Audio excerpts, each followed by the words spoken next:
panggil aku pelari culture. Udah mulai ya. Gimana kabarnya para runners FOMO? Iya. Udah berapa kilometer minggu ini? Atau udah sampai pace 3 belum? Iya. Belakangan ini kita harusnya sadar sih kalau lari, padel ataupun olahraga lain itu lagi jadi fenomena budaya baru buat masyarakat kita. Di samping itu kita juga mulai ngeh sama brand-brand yang sebelumnya ini mungkin baru kita denger gitu. Kita ambil contoh Hoka One One deh. Sebenarnya kalian baru denger Hoka One One itu 2 atau 3 tahun terakhir kan? Atau Ortusek yang dulunya itu pasti cuma dikenal sama anak-anak futsal gitu. Jadi sebenarnya apa sih yang bikin brand-brand ini tuh bisa eksis sampai sekarang? Bahkan ngalahin brand-brand yang udah jadi top global di benak masyarakat Indonesia. Balik lagi sama gue Oki di Content Detective Show. Kita kulitin kenapa brand-brand baru ini bisa eksis di dunia.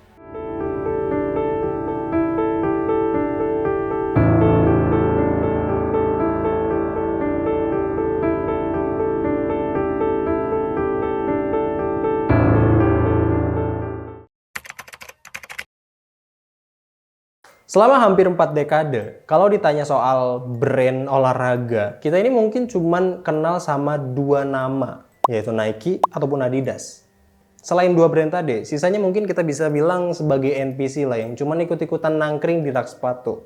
Karena yang laku ya cuman brand-brand itu lagi gitu, Nike sama Adidas. Tapi sekarang itu semua udah nggak terlalu berlaku gitu. Karena brand all in one kayak Nike dan Adidas ini udah bukan segalanya buat orang-orang kita.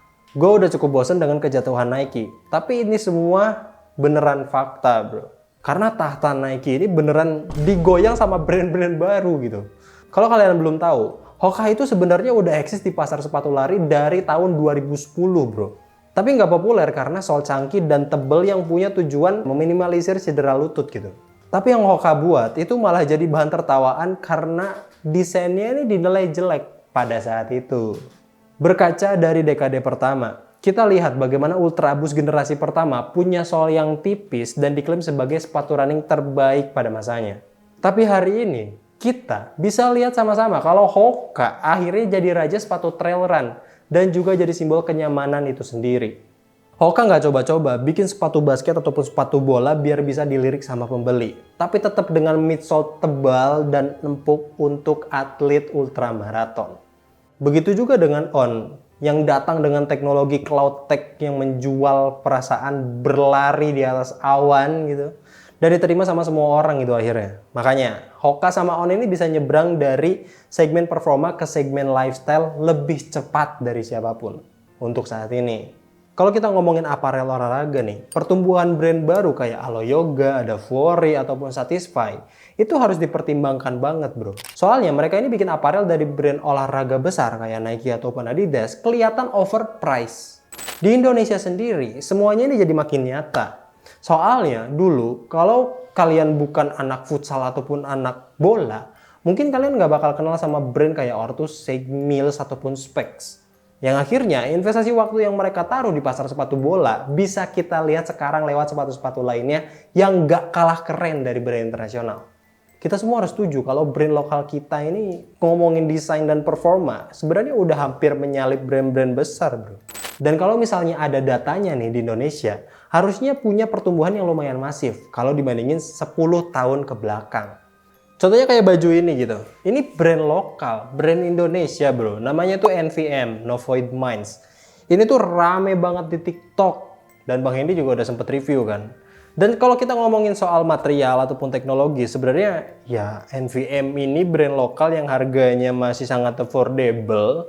Nggak sampai berapa ratus-ratus, nggak sampai 200.000 kalau nggak salah. Ini udah bagus bro. Kalau kita ngomongin compare-comparean nih, sebenarnya nggak boleh nge-compare. Ini tuh hampir mirip, hampir ya, gue bisa bilang hampir mirip. Itu sama Airism-nya dari Unique gitu. Jadi kalau kita ngomongin material overall, sebenarnya ya teknologi dan material Indonesia ini nggak kalah lah sama brand internasional. Selain itu, kalau kita berkaca dengan ekonomi masyarakat Indonesia, brand Indonesia ini yang baru banget lahir, beberapa tahun belakang ini jadi alternatif yang akhirnya mengisi kekosongan di pasar kelas menengah bawah. Ini yang akhirnya bikin brand-brand baru bisa berkembang lebih cepat dan bahkan mengganggu kejayaan brand yang sudah di atas.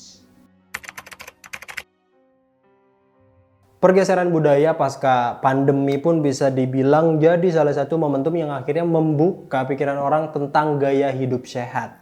Dan akhirnya yang namanya komunitas lari itu jadi komunitas dugem yang baru dan lebih positif. Orang yang dulunya mikir, ngapain sih lari? Dapat capeknya doang. iya. Akhirnya dapat hikmah dan value yang lebih bernilai sekarang. Makanya muncullah pelari FOMO yang nggak bisa kita hindari. Bahkan sesuatu yang harus kita apresiasi sih untuk sekarang. Akhirnya ranah komunitas ini jadi target marketing akar rumput untuk brand baru melebarkan awareness-nya. Yang brand elit kayak Adidas ataupun Nike itu kurang bisa melakukannya dengan benar gitu. Bahkan kayaknya dikit banget gitu event komunitas yang disponsori sama brand-brand elit. Brand baru itu nggak bikin iklan marketing gila-gilaan untuk guide user baru. Ngapain? Soalnya mending brand-brand baru ini datengin komunitas yang biasanya kalau udah beres lari itu pasti ngumpul di coffee shop terdekat dan punya slogan no post no run. Mereka nggak sewa alat mahal-mahal, bayar miliaran dolar untuk Eliud Kipchoge, tapi datengin influencer yang kesehariannya bikin konten dan akhirnya bisa menginfluence orang lebih banyak lagi. Makanya kehadiran brand baru ini bisa bikin rasa memiliki ke si penggunanya gitu. Bukan sekedar pamer fitur teknologi yang edan-edanan, tapi yang bisa pakai cuma segelintir orang-orang. Nah, dengan menangin hati pelari rekreasional, brand-brand baru ini akhirnya punya investasi murah tapi efektif yang bisa memperluas jangkauan konsumennya. Apalagi kalau kita ngomongin pelari rekreasional, pace-nya itu nggak apa-apa, pace 7, tapi aparelnya ini halus culture. Sepatu keluaran terbaru. Dan biasanya udah nggak terikat kerja 9 to 5 bro. Justru orang-orang kayak gitu yang biasanya punya duit lebih banyak buat beli perlengkapan lari. Akhirnya udah bukan zaman hire atlet mahal-mahal dan bikin pelari pemula serasa ketinggalan. Tapi butuh brand yang bisa bikin kalian ini merasa memiliki. Akhirnya kita ngelihat lagi faktor yang bikin brand-brand yang udah besar ini akhirnya kalah sama anak-anak baru. Bahkan biarpun brand lokal Indonesia belum bisa punya teknologi setinggi brand kayak Nike ataupun Adidas, mereka udah menang di hati masyarakat dengan berbagai faktor. Bisa gara-gara shoe polish, sudah pasti. Influencer, pengen edgy anti mainstream, bahkan karena nggak punya duit banyak, akhirnya milih produk Indonesia. Gitu. Makanya menurut gue, kalau brand besar ini tetap pengen di atas nih, mereka harus nunduk dulu ke bawah buat lihat komunitas yang jauh lebih dekat sama masyarakat gitu. Atau tinggal nunggu waktu aja jenggot Nike ini ditarik sama On, New Balance ataupun brand Indonesia yang siap go internasional. Amin Allahumma amin. Amin amin amin.